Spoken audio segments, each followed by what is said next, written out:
Hello guys, എല്ലാവർക്കും പുതിയൊരു വീഡിയോയിലേക്ക് വീണ്ടും സ്വാഗതം. ഇപ്പോൾ നിലവിൽ വേൾഡ് കപ്പ് ഒരു ഭാഗത്ത് കൊടുമ്പിരി കൊണ്ടിരിക്കുന്ന സമയമാണ്. എന്നാലും മറുഭാഗത്ത് വലിയ വലിയ ട്രാൻസ്ഫർ വാർത്തകൾ പുറത്തു വരുന്നുണ്ട്. ക്ലബ് ഫുട്ബോളിൻ്റെ ഭാഗത്ത് നിന്ന് എല്ലാവർക്കും അറിയാം, റയൽ മാഡ്രിഡ് നെട്ടിച്ച് കൊണ്ടിരിക്കുകയാണ്. അതിൽ ബിഗ് സൈനിങ്സ് ആണ് റയൽ മാഡ്രിഡ് നിലവിൽ കംപ്ലീറ്റ് ആക്കിയത്. എക്സ്പീരിയൻസ് ക്യാമ്പയിൻസിനെയാണ് അവർ ടീമിലേക്ക് വെച്ചിട്ടുള്ളത്. ഇബ്രാഹിം കൊനാറ്റെ, ഡെൻസിൽ ഡംഫ്രീസ്, അതുപോലെ തന്നെ ബെർണാഡോ സിൽവ, ലാസ്റ്റിപ്പത മാർക്ക് കുക്കുറല.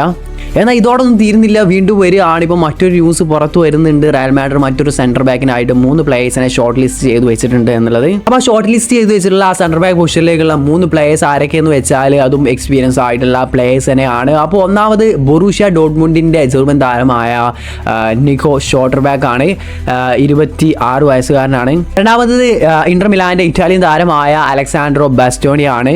മറ്റൊന്നത് മാഞ്ചസ്റ്റർ സിറ്റിയുടെ പോർച്ചുഗീസ് താരമായ റൂബൻ ഡിയാസുമാണ്. അപ്പോൾ ഈ 3 താരങ്ങളെ റയൽ മാഡ്രിഡ് ഷോർട്ട് ലിസ്റ്റ് ചെയ്തിട്ടുണ്ട്. ഇതിൽ ഏതൊരു താരങ്ങളെ എത്തിക്കുമെന്നുള്ള രീതിയിലാണ് ഇപ്പോൾ ലേറ്റസ്റ്റ് ആയിട്ട് ന്യൂസുകളൊക്കെ പുറത്തു വരുന്നത്. അപ്പോൾ ഇതിൽ റയൽ മാഡ്രിഡിന് ഏറ്റവും അനുയോജ്യമായിട്ടുള്ള പ്ലെയർ ആയിട്ട് എനിക്ക് തോന്നുന്നത് നിക്കോ ഷോട്ടർബാക്ക് ആണ്. അവിടെ മറ്റൊരു രസകരമായ സംഭവം എന്ന് വെച്ചാൽ ബാഴ്സലോണയുമായിട്ട് ലിങ്ക് ചെയ്ത് വന്നിട്ടുണ്ടായിരുന്ന ഒരു ന്യൂസാണ്. നിക്കോ ഷോട്ടർബാക്കിനെ ബാഴ്സലോണ സ്വന്തമാക്കാൻ രംഗത്തുണ്ട്, താല്പര്യമുണ്ട്, അങ്ങനെ രീതിയിലൊക്കെ ന്യൂസുകളൊക്കെ പുറത്തു വന്നിട്ടുണ്ടായിരുന്നു. നിലവിലെ റയൽ മാഡ്രിഡ് പാറ്റേൺ തന്നെ ഇവിടെ ബാഴ്സലോണ ഒരു പ്ലെയറിനെ നോക്കിയ റയൽ മാഡ്രിഡ് ബാഴ്സയെ മോഹിപ്പിച്ചുകൊണ്ട് കടന്നു കളയുന്ന ഒരു കാഴ്ചയാണ് ഇപ്പോൾ നിലവിൽ ട്രാൻസ്ഫർ മാർക്കറ്റിലേക്ക് കാണുന്നത്.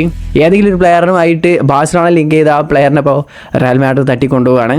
അപ്പോൾ ഇതിൽ ഏത് സെൻറ്റർ ബാക്കിനെ ഇനി അവർ സൈൻ ചെയ്യുന്ന അറിയില്ല. എന്തായാലും ഒരു സെൻറ്റർ ബാക്ക് കൂടി വരാനുള്ള സാധ്യത ഉണ്ട് മൊറീനിയോയുടെ ആ ഒരു ഡിഫൻസീവ് പടക്കോട്ടയിലേക്ക്.